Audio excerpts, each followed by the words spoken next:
¿Qué tal? Buenas tardes. Buena tarde. ¿Es constitucional? No, es inconstitucional por donde se le vea. El presidente de la República quiere hacer pasar este acuerdo como el cumplimiento de lo que la Constitución, de lo que se estableció en la Constitución cuando se creó la Guardia Nacional. Hay que recordar que en un inicio,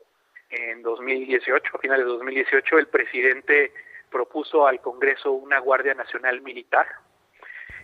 donde prácticamente le estaba entregando la función de la seguridad pública a los militares, y por supuesto esto generó todo tipo de reacciones, tanto en la sociedad civil como en la oposición, que terminó con esa reforma constitucional de marzo de 2019, del año pasado, en la que afortunadamente se descarriló esa pretensión presidencial que había de entregarle toda la seguridad pública a los militares, y lo celebramos tanto en la oposición como en la sociedad civil, sí, porque se fijaron regímenes extraordinarios, de excepción, que nos pintaron el término de la militarización de la seguridad pública el 27 de marzo de 2024, 5 años después de publicado este decreto, esta reforma constitucional. Y por primera vez en esa reforma constitucional se mencionaban estos criterios que tú mencionabas, y que son el nombre de este acuerdo publicado el día de hoy, que son la excepcionalidad, la regulación, la fiscalización. Ajá. Porque lo que hemos visto en los últimos 14 años es a las Fuerzas Armadas en las calles, sin un marco constitucional, sin un marco legal que sustente su participación, y pues obviamente las estrategias están en la evidencia, en las toneladas de evidencia, pues han sido un fracaso total. Entonces, de acuerdo a esto que estás diciendo, Alfredo, esto podría generar incertidumbre jurídica con respecto a qué tipo de funciones tendría el Ejército y la Marina. Sí, porque lo que esperábamos de el presidente y del Congreso, porque fueron estos dos poderes los que crearon la reforma de la Guardia Nacional, era una regulación de esos principios adecuada a la complejidad de lo que es la función de seguridad pública y la participación extraordinaria de las Fuerzas Armadas en la misma. Es decir, que el Congreso hubiera llamado a un proceso legislativo donde se pudiera haber creado una ley, un reglamento del artículo 5º transitorio, para poder verificar con todos estos controles y con una buena fiscalización el actuar de las Fuerzas Armadas en los siguientes años. En los siguientes ya nos quedan 4 años. Lo que se optó, o por lo que optó el presidente de la República, es por no llamar a un proceso de esa naturaleza. Es aprovechar el contexto de la pandemia, donde la atención naturalmente y mayoritariamente está en otro lado, en la crisis y en la emergencia de salud, y hoy amanecemos con este decreto que pues es una traición absoluta a la Constitución y al discurso del presidente, de un Andrés Manuel López Obrador, que nos decía que no es con el ejército como se resuelven los problemas de inseguridad y de violencia en el país. Oye, Alfredo, pero por ejemplo, vienen momentos críticos, hay muchos expertos que advierten sobre la volatilidad en la violencia que vamos a ver en México debido al desempleo, a la crisis económica. De alguna manera están tratando de adelantarse en la respuesta que pudieran dar, es decir, si no pueden garantizar el Estado de Derecho, la seguridad de los ciudadanos, dicen, pues ahí va la Guardia Nacional, el Ejército, la Marina, todo lo que se pueda. Es un fracaso hasta el momento esta estrategia de seguridad que se había trazado hasta este momento y que incluso con el DN3 pudiera haberse rebasado. Pues mira, qué bueno que lo pones así, porque creo que todo el actuar del gobierno federal ante la emergencia, todas las respuestas que han intentado ofrecer, pues caen en lo mismo, en el plan que tenía el presidente López Obrador desde que empezó el sexenio. Si hablamos del rescate de la economía, la apuesta es a sus megaproyectos, a sus programas sociales, y en el caso de la seguridad pasa algo muy similar. Esto que se publica hoy estaba completamente en el plan, está completamente en el guión que tiene Andrés Manuel López Obrador para atender el problema de seguridad pública en el país. Lo que hoy hace es nada más un trámite, aprovechar que la atención está en otro lugar, que el momento de crisis nos ha llevado a estar lejos del Congreso naturalmente, que la oposición no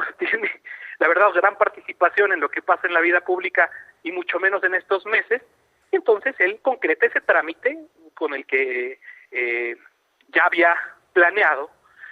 usar al ejército en labores de seguridad pública, que es distinto Ejército y Guardia Nacional. Por eso la participación de las Fuerzas Armadas en los 4 años, en los siguientes 4 años, pues hablaba de un retorno al final de este plazo, de un retorno de las Fuerzas Armadas a sus cuarteles, para que, en teoría, como dice la Constitución, la Fuerza Civil de Seguridad, que es la Guardia Nacional, fuera ocupando ese vacío que iba a dejar el Ejército. Parecía, y si uno lee la Constitución, parece que esa es la intención, sí, que el presidente tomó responsabilidad en el asunto ante la crisis de violencia, ante la crisis de derechos humanos, y se puso a construir una corporación policial. Pues no es así. Hoy por hoy, la Guardia Nacional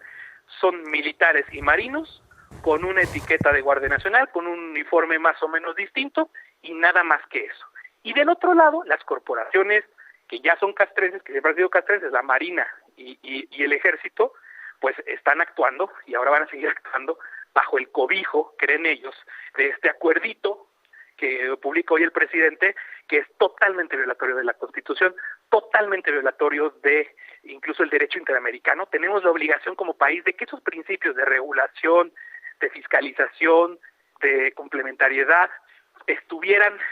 fueran parte del actuar de las Fuerzas Armadas, porque estamos,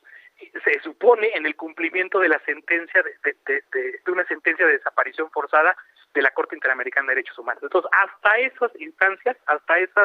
esos alcances, es la irresponsabilidad del presidente López Obrador. El plazo máximo de este decreto es de 5 años para que puedan seguir operando tanto el Ejército como la Marina, en lo que la Guardia Nacional puede desarrollar una estructura y sus capacidades. ¿Qué tanto hace falta, si tú nos estás diciendo que esta propia Guardia Nacional está formada por marinos y por Ejército, qué tanto hace falta para que realmente tengan una estructura y no tengamos que entonces tener una Guardia militarizada?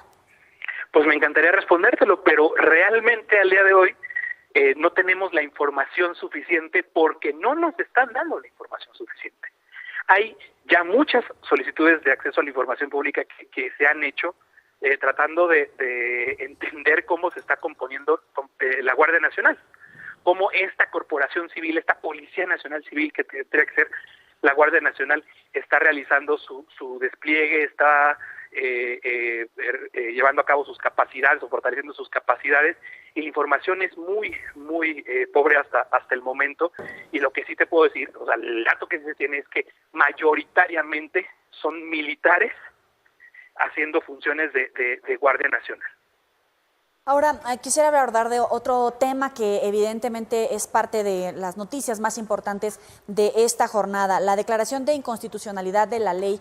Bonilla. Escuchábamos al ministro Saldívar decir que la violación a la Constitución no puede convalidarse por supuestas consultas populares. Es decir, no solamente le tiran la ley Bonilla, sino que además le tira a todas las consultas que ha hecho el presidente como un método de gobernar, donde básicamente él se pone por encima de la Constitución, el Congreso, la independencia de poderes. ¿Qué es lo que estamos viendo el día de hoy con esta declaratoria de inconstitucionalidad? Pues yo, por lo que escuché del ministro Saldívar, es muy concreto al hablar de que una consulta popular no puede suplir un proceso democrático como una elección, en este caso la elección de gobernador que llevó a Bonilla al poder por clarísimo, era para todos menos para él y unas cuantas personas en Segov, 2 años en el poder. Yo quisiera ver, y ahí yo creo que más bien hay que esperar a que se engrose esa sentencia, que es como se haga la versión pública de esa sentencia, que a lo mejor pudiera haber una jurisprudencia específicamente sobre las consultas populares. Pero dicho como lo escuché yo hoy también en la sesión de la Suprema Corte de Justicia de la Nación, es solamente una postura del ministro Saldívar que no necesariamente nos va a llevar a que se declaren inconstitucionales las consultas populares. Claro que sería una muy buena señal de independencia judicial, que a lo mejor una de las jurisprudencias que pudieran salir de esto que hoy determinó la Corte fuera específicamente sobre las consultas populares. Entonces, ¿no te parece que el que se haya invalidado la ley Bonilla deja un precedente a nivel nacional para el futuro? Sí, desde luego sí. Mira, ya son pocos, y creo que ya no hay más estados que pudieran hacer una intentona de estas, sobre todo porque este acortamiento de los mandatos de los gobernadores en algunos estados fue para emparejarse con las elecciones federales, con las elecciones que se van a llevar a cabo, que se llevan regularmente a cabo cada 3 años. Entonces, por eso desde la reforma política de 2014, quizás para más adelante, se empezó a cortar los plazos en algunos estados del mandato de los gobernadores. Entonces, definitivamente sí es un muy importante precedente sobre sobre el no abuso y sobre la no violación de la voluntad popular en muchas otras variables, en muchos otros caminos que pudieran optar personas con talante autoritario, gobernantes con talante autoritario para perpetuarse en el poder, pero yo ya no estaría tan preocupado porque existiera una tentación como la de Bonilla, y mucho menos después de los criterios clarísimos, que ya lo eran, la verdad. Yo creo que nadie esperaba un revés en la Corte, pero pues obviamente generó polémica y yo creo que no va a volver a pasar. Alfredo Lecona, del colectivo Seguridad Sin Guerra, gracias por estar con nosotros aquí en Mega Noticias. Al contrario, un abrazo. Hasta